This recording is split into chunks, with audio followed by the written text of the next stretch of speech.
Good morning. Welcome to Trading Hour. I'm Reema Tendulkar with Mia Sonia Shenoy and Pavitra Parekh. For the markets, we've slipped a tad bit from the top of the trading session. So the Nifty is off its highs by close to about 30 odd points. But broadly, it's turning out to be another very quiet, a session of consolidation for our markets, fairly listless. The cues that we will be tracking from here on will be the WPI inflation figure at 12 o'clock. And of course, post-market hours, the FOMC decision at 11:30 will be top of mind. IT stocks are on fire for the second day in a row. The Nifty IT index is up close to about 1%, and many of the mid-cap IT names are doing exceedingly well. So you've got gains of about 2 to 3 odd percent coming in for these large mid-cap IT companies, but this comes on the back of very steep declines, cuts of close to about 40 odd percent since the beginning of the year. So towards the end of the year, you are seeing some amount of rebound take place in the IT names. Mid-caps, by the way, continue with their up move. The mid-cap index is outperforming to some extent. Mid-cap index up 0.5%, and the advanced decline ratio has 2 stocks in the green for 1 in the red. Hi, girls. Hi, Reema. Hi, Pavitra. The other space that's also doing quite well this afternoon, or this morning rather, it's only 11 a.m. This morning is capital goods. So, names like L&T, IRB Infra, all sitting at fresh 52-week highs. And you've seen names like Siemens, Cummins, etc. do pretty well over the last many days. So, there are plenty of pockets that are doing well. As Reema was pointing out, the headline index is also not bad at all. 18,700 is within kissing distance now, and we're building ground. But in the second half of trade, people may not want to leave their positions open because there's a 50 basis points rate hike that we're looking at.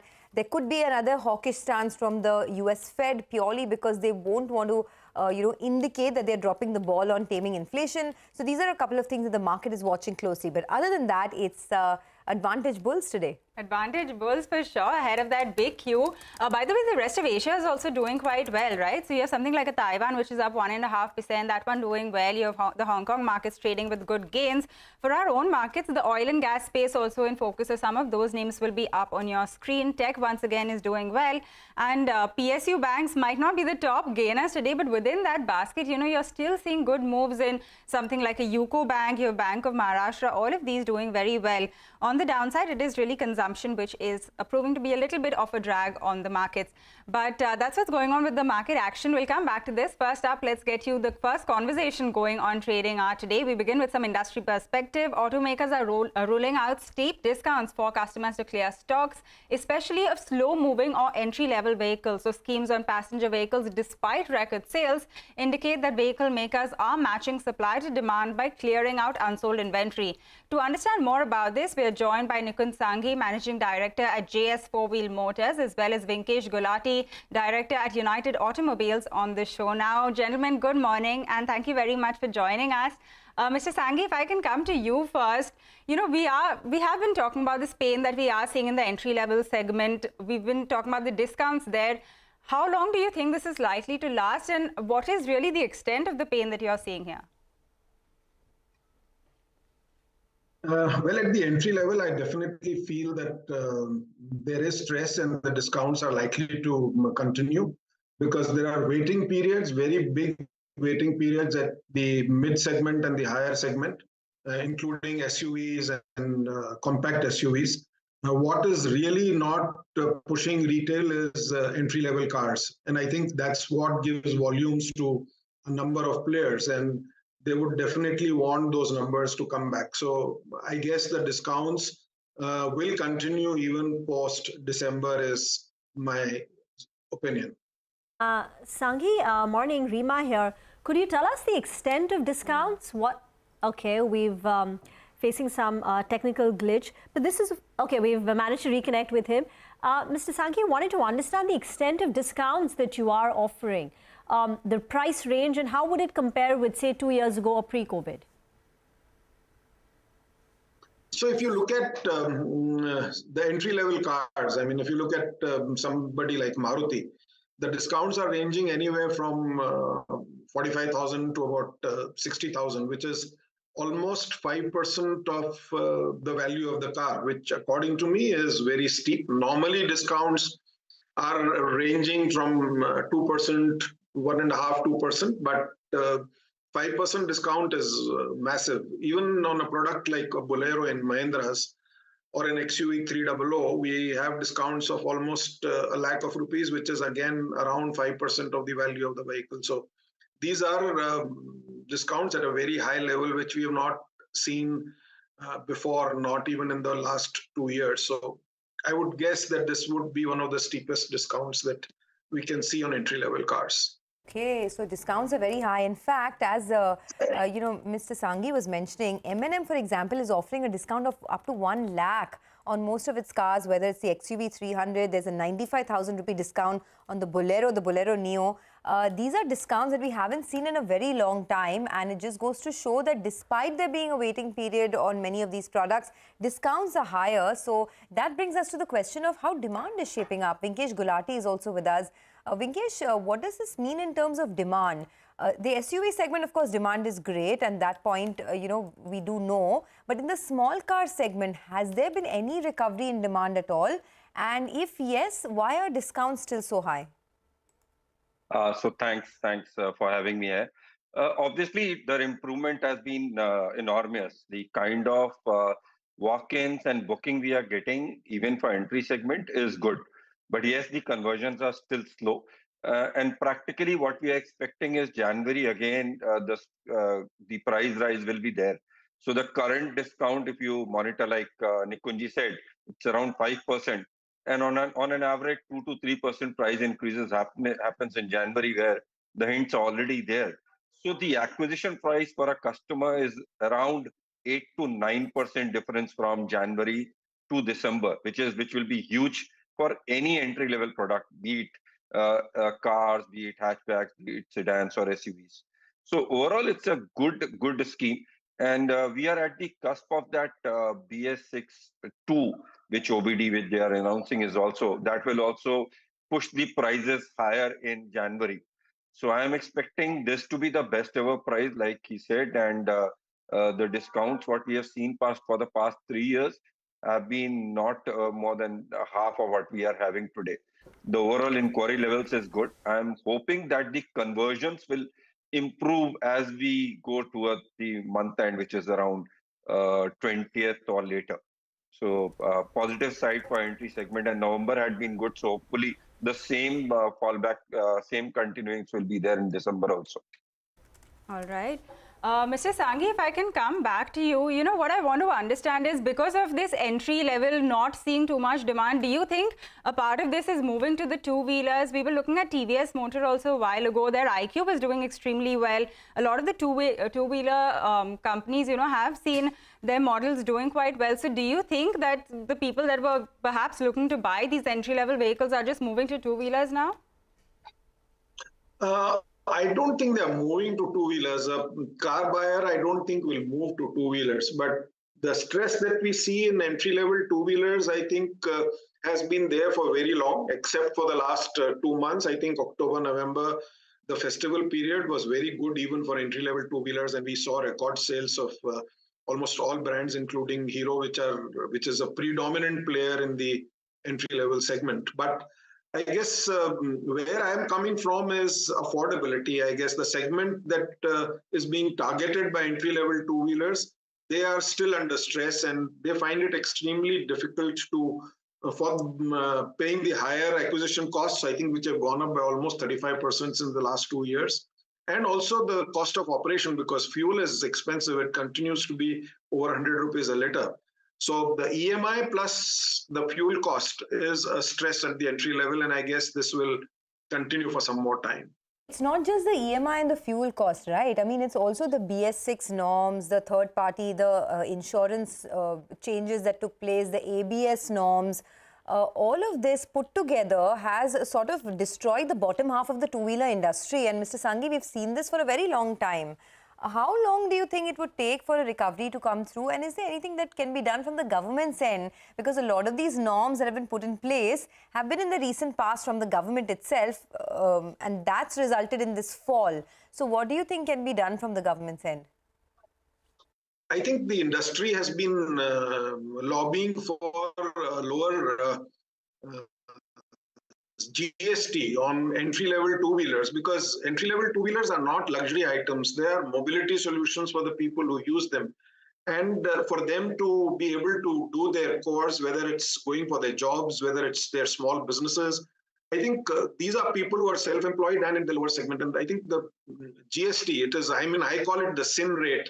28% GST on an entry-level two-wheeler is very high, and I think the government will do well if they consider dropping down the GST on entry-level two-wheelers, definitely.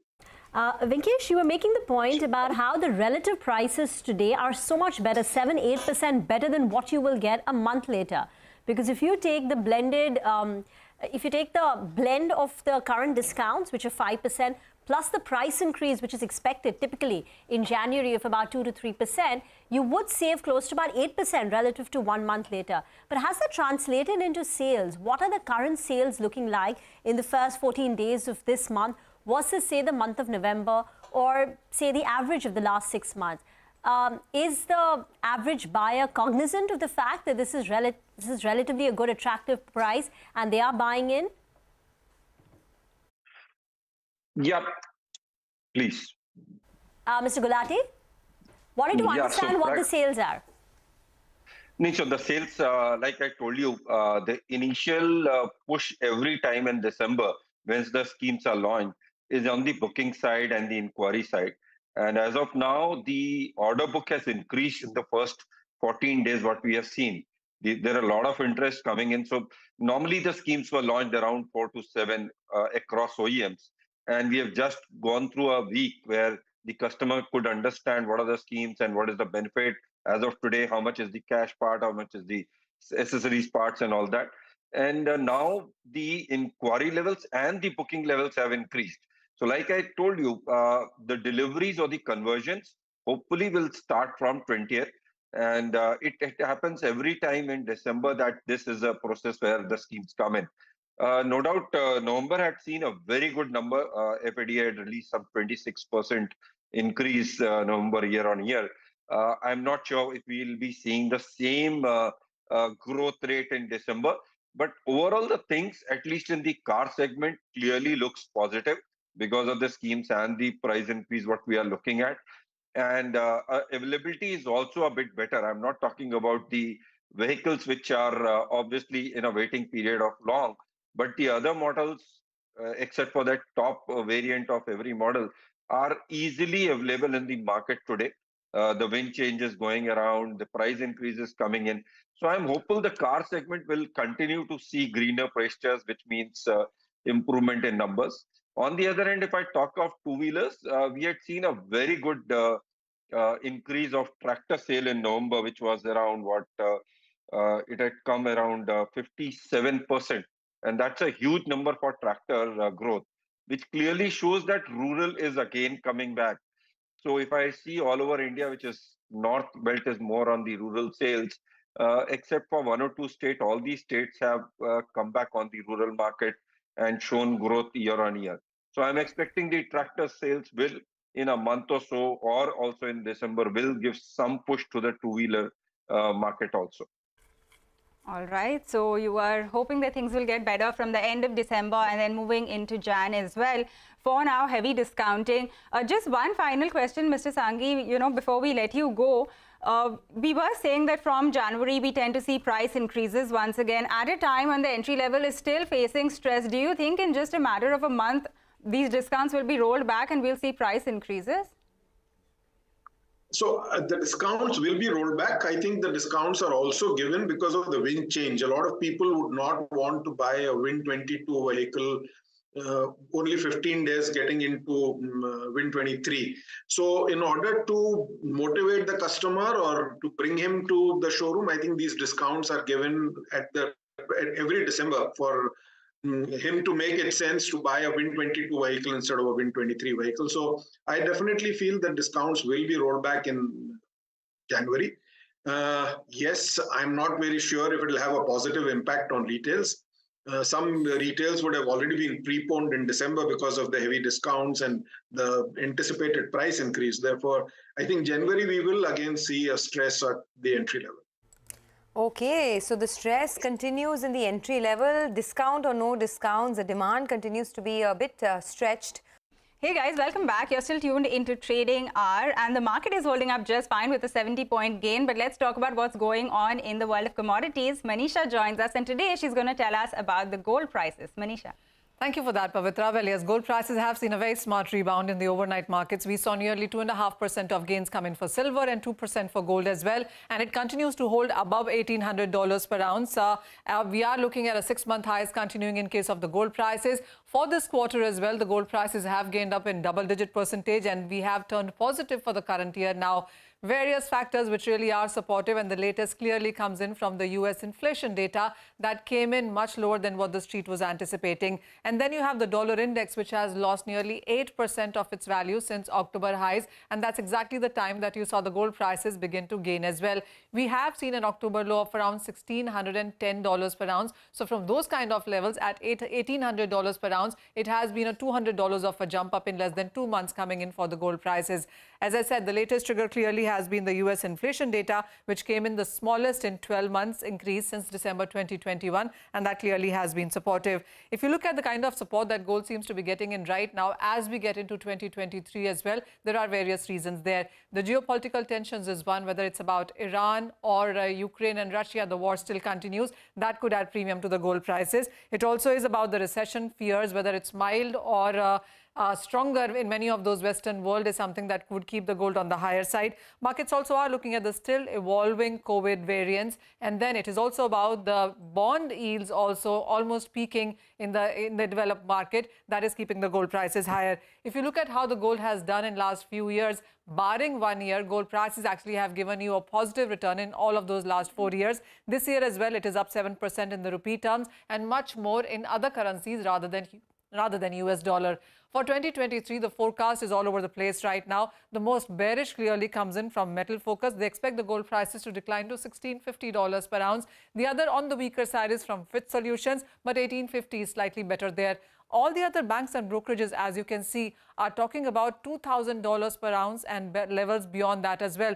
Saxo Bank, for one, says that if 2,075 holds on chart, then $3,000 per ounce of gold prices is what they're expecting by the end of next year as well. So good buying opportunities is what the market feels is still on for gold as accumulation.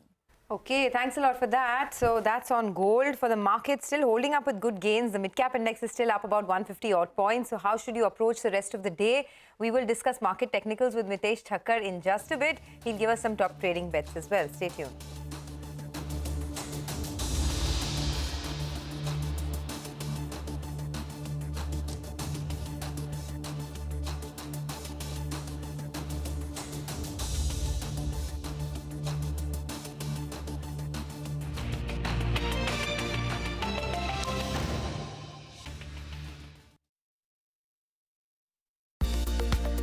Sula Vineyards Limited. Initial public offering of 2,69,530 equity shares of face value of ₹2 each through the book building process, with a price band of ₹340 to ₹357 per equity share. Bid offer opens on Monday, December 12, 2022. Closes on Wednesday, December 14, 2022. For risk factors and more details, please refer to the RHP available on the websites of SEBI, the book running lead managers, and the stock exchanges. इस superfast जमाने में car insurance claim का stress क्यों? एक्को app पे claim settlement superfast होता है. Get super fast claim settlement.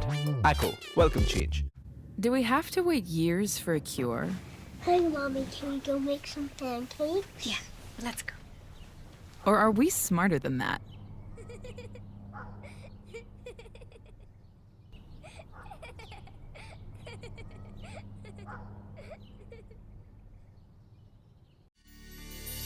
The biggest decision makers of the Indian mutual fund ecosystem are congregating to celebrate its 36-year-long journey and deliberate the roadmap towards becoming a 100 trillion rupee industry.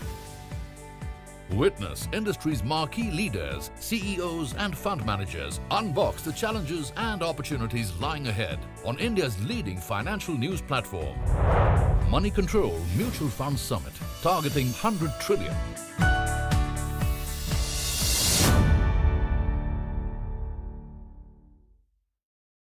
लड़की होने का मतलब ये नहीं कि बंदिशों से दोस्ती कर लो.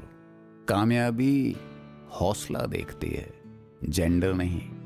इसलिए लाइफ तुम्हारी, रूल्स भी तुम्हारे. सिग्नेचर ग्लोबल आपके इसी अंदाज को सल्यूट करता है. Independent flows for the independent you.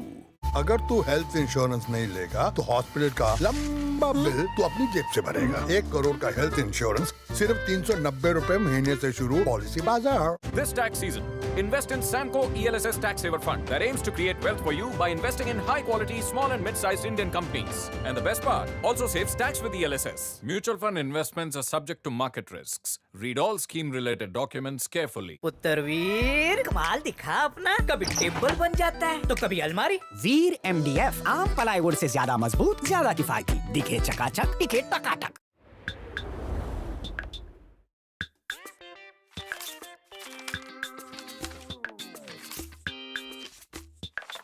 Overburdened by your utility bills?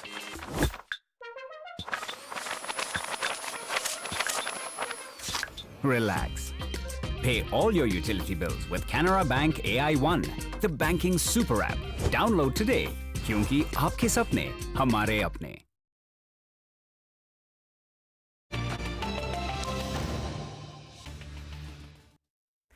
Welcome back to Trading Hour. As promised, Mitesh Thakkar is with us to help us with some trading ideas. Mitesh, welcome back to the show. It's picking up pace, actually almost 80 points higher now. What's the trend for the rest of the day? Well, I think the Nifty, good thing is that post the gap up, there was some, sense of stabilizing at higher levels. And then I think the Nifty hasn't tried to fill the gap. I think that's a very positive sign. I think 18,600 we've talked about as the trading stop loss on the spot that remains. And we can now possibly look at a movement towards 18,800, 790, 800, and then 18,880, which is the all-time high. So I think these are the two levels on the upside to watch for. So trade with clearly long bias. In fact, 20 points below today's low, somebody wants to take an aggressive long position. 20 points below today's low on the spot could be the stop loss. And on the stock side, Coromandel is something, which has come on my radar. That's a buy with the stop at about levels of 940 for targets of 970. And HDFC Limited amongst the large cap, that's a buy as well. Keep a stop below levels of 2,700. Look for targets of 2,765. All right, got that, Mitesh. Buy on Coromandel International as well as HDFC Limited. But with that, let's shift focus now to some stocks which are moving around. So stocks like Hindalco, Nalco, Colgate, Yes Bank, these are all buzzing around in trade on the back of fresh brokerage notes that have come through. And we have our entire research team here to fill you in with the details. Sonal, Mangalam as well as Abhishek are standing by with the details of these notes. Sonal, let me come to you first. Hindalco, Nalco are seeing a move up. Looks like Spark Capital has initiated a coverage on these stocks. So take us through the highlights. Oh yes, they have initiated a coverage on both Hindalco and Nalco, and they talk about structural changes in a cyclical industry. So Spark says that they are seeing structural growth within cyclical space, which is a rarity, of course, and Hindalco is offering a blend of both. So they like low volatility in Hindalco's EBITDA versus other commodity names. Also the consistent cash flow generation that the company is creating, adding capacity within the means of the company, and also lower debt. They are seeing reversal of recent price boom, global demand slowdown and inflationary headwinds. However, they think these components or these problems are just transitory, and going forward they expect it to reverse as well. There is higher confidence on sustainability of Novelis margins, the recent acquisition that the company had made, and this will be led by significant increase in conversion fee over the last 2 years. Hindalco expansion plans, though sizable, unlikely to impact any of their leverage profile, and that is a big positive. They expect meaningful earnings expansion post completion of projects in calendar year 26. So that's when they expect these acquisitions to start contributing to their overall profile. LME prices are likely to remain elevated, led by limited global capacity addition, and that is something that makes them positive also in the aluminium space. They initiate coverage on Hindalco with a buy rating and target price at 560, and Nalco with a buy rating and target price at 90, on the back of which these two stocks are doing well in trade today. Thank you very much for that. The other one that we're tracking is Colgate. The stock is down 2.5% yesterday. The management met with the analysts. Mangalam, you were listening in to the conference call. What were the key takeaways from the brokerage? Well, for Colgate, it's a classic case of damned if you do and damned if you don't. Because until they did spell out the strategy for growth, everyone was wondering, why is it that they're not spelling out any strategy for growth? And now that they have, the brokers are saying that perhaps it is a tall ask. So interesting out there, because the MD CEO did lay out a 4-point strategy for growth for them. They said, one, at the core, they will continue to do category-leading volume growth for their toothpaste business. At the same time, drive premiumization through innovation as well as scientific research that the company has been doing. They're also looking to drive growth in the non-toothpaste business, which is the toothbrushes as well as oral care, devices, and finally build personal care portfolio which is viable through both organic and inorganic means. To that, Citi has written today, they have a sell rating on the stock. They say that the focus on both volume growth and premiumization together is a tall ask. It could require sustained investments with results likely to be delayed, and they will be watchful of any investments that the company is doing to drive consumer habit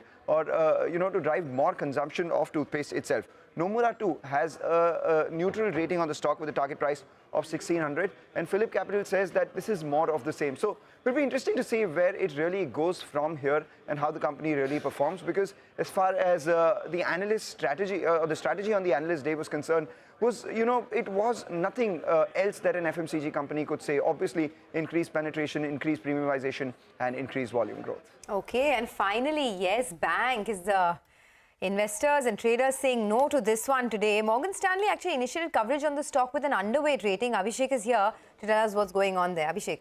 Well, Sonia, as you mentioned, Morgan Stanley has initiated coverage on Yes Bank with an underweight rating and a target price of 20.5 per share. They say that the bank is focused on reducing asset quality challenges. So they expect the gross NPA to come down to 9% by FY23 from the levels of 22% that you saw at the end of March 2020. So they expect strong cyclical improvement over the next few years as follows. Loan growth to accelerate to a CAGR of 20% between FY23 to 25. This was at a CAGR of just 3% between FY20 to 22. So they expect net interest margin to improve to 3.2% in FY25 versus 2.6% that they are expecting as of FY23. So ROA to improve to 1% in FY25 versus 0.4% in FY23. However, their estimates are above the consensus in terms of 20% when you compare to FY24 numbers and about 35% over consensus in terms of FY25 numbers. So valuations at the current juncture do price in this ROA improvement trajectory that they expect for FY25. Back to you.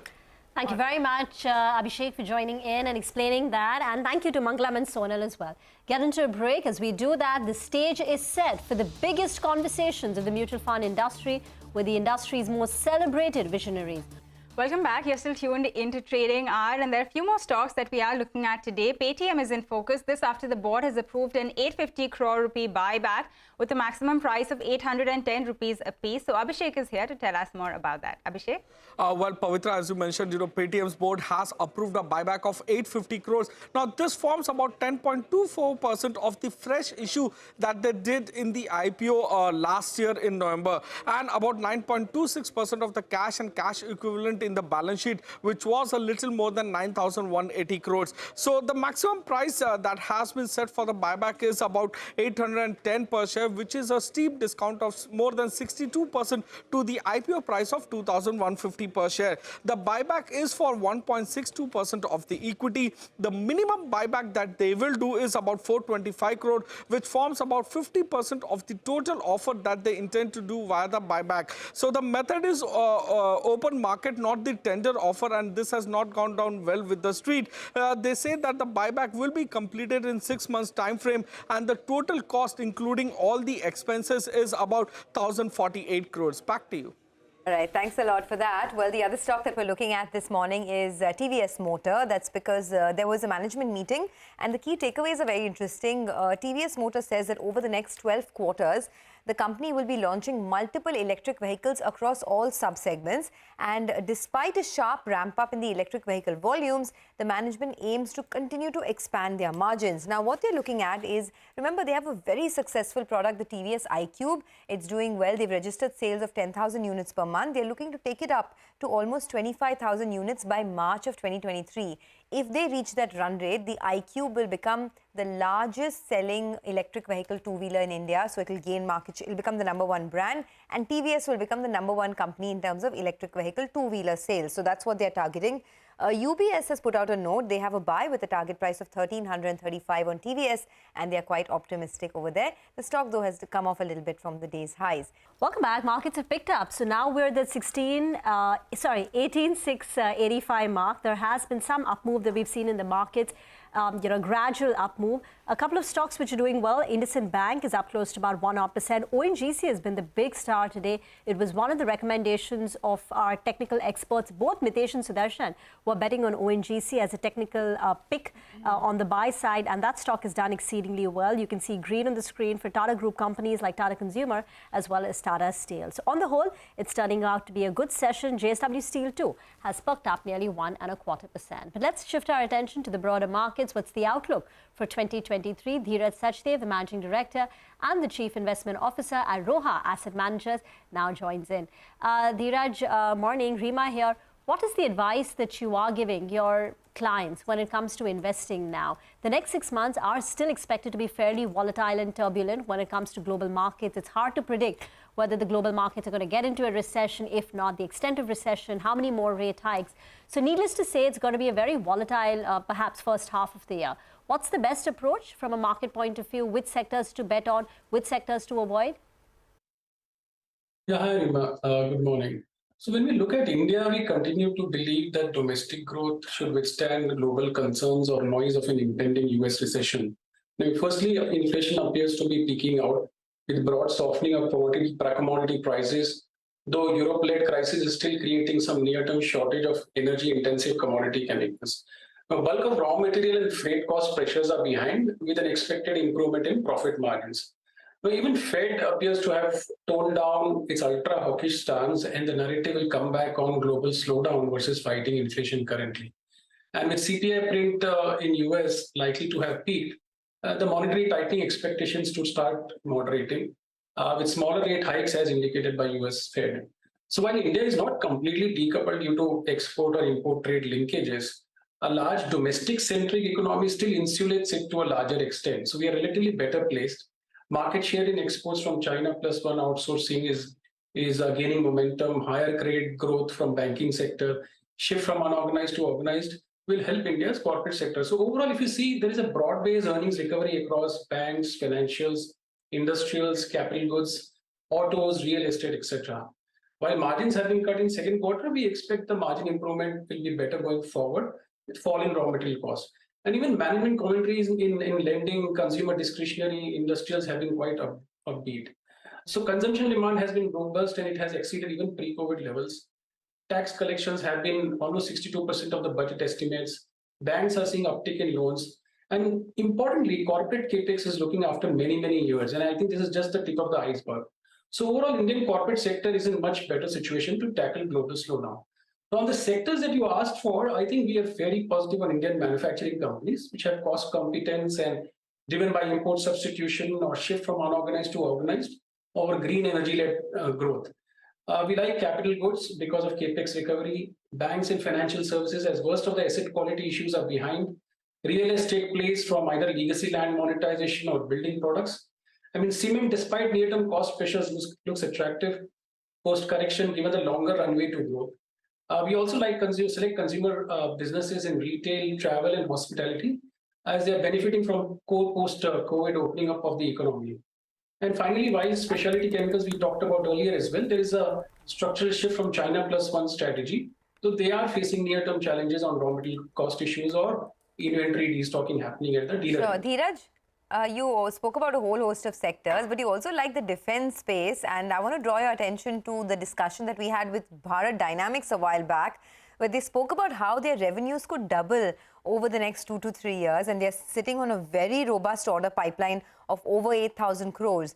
You like defense PSU, so I'm asking, is there still more to go from a valuation headroom? Or do you think that investors may have perhaps missed the bus on this one? Defense PSUs are doing extremely well, there is no doubt about it. There is a long runway to growth due to reducing import content with restricted list by India government and more localization efforts. So we believe still that there is a long probably runway to growth over the next 3 to 5 years, though the easy money is already made and some consolidation can happen. And one cannot expect the same kind of returns over the last 6 months or so. So some kind of euphoria is already building up. But from a business perspective, I think staying invested for 3 to 5 years, I think there's still a lot of positivity expected in the business as such, as far as sustainability of the growth is concerned. All right. Hi, Dheeraj. Good morning. This is Pavitra. What do you think of the space, we have been talking to a lot of these companies. First, we had HCL Tech revising the guidance to the lower band of their range. We've spoken to, a few others as well. They are saying that client spends are getting delayed, not cancelled yet, but, they are getting delayed a little bit. Do you think there's a lot more pain left in this space? So if you're talking about IT sector, I think the demand is still intact while global clients are cautious. Now, banking financial services, which happens to be the largest vertical as far as IT spending is concerned in the US and Europe, continue to talk of technological investments and their willingness to spend, even as they remain cautious on macro. Now, attrition and higher salary cost pressures seem to be easing, though it is still pretty high, but it seems to be easing. From our perspective, I think the deal wins are likely to be muted given global backdrop, as there are indications of delays in decision making. Over long-term, technological modernization remains a key priority and is viewed as a very necessary and strategic spending by a lot of US companies. However, growth will moderate for IT companies in general in financial year 24. And besides, the valuation of large tier IT companies are expensive and at best it can deliver mid to high single-digit returns due to demand uncertainty from here on. Okay. Unfortunately, Dheeraj, we're out of time, but thank you very much for joining in. Get into a short break. When we return, we'll get you excerpts from our exclusive conversation with Apollo Hospital's Sunita Reddy. Stay tuned.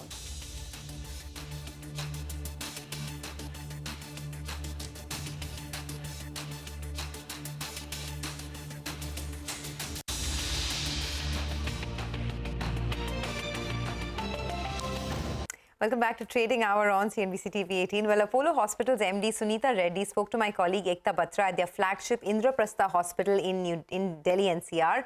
She spoke about Apollo 24/7. She expects to raise a maximum of $200 million in that business by the end of this year and is looking at a GMV of 1,500 crores this year with a target to double it in FY24. Listen into excerpts of that exclusive conversation.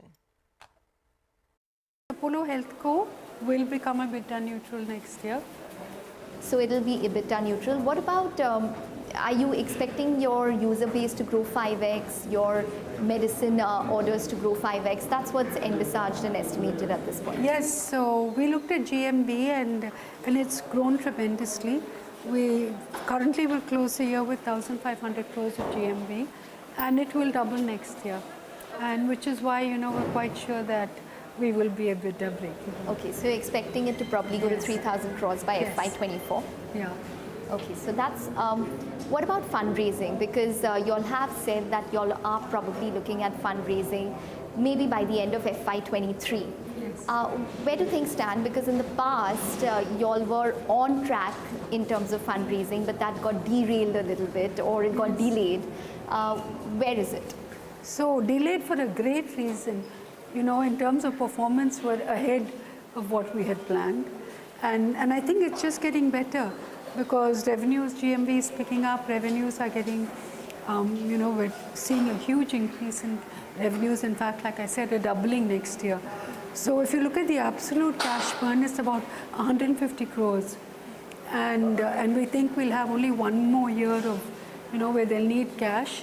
So while we are looking at investment, I think we look for investment that values us, and we at Apollo Hospitals do not want to be significantly diluted because this is the new age company that I'm sure has great growth trajectory. So 200 million is probably what you're looking at in terms of a fundraise on the maximum or the upper side for Apollo? Yes, you're right.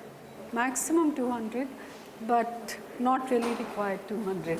And how much would you be willing to dilute? Maximum, I would say 20%. But since we're not looking at 200 million, it could be less. Okay. Would it be a strategic or a financial investor? We have options. Let me just say that. And we'll decide closer to our board meeting. Would it be a combination of both, more than one investor? No. And would it probably close by FY23? Yes, certainly.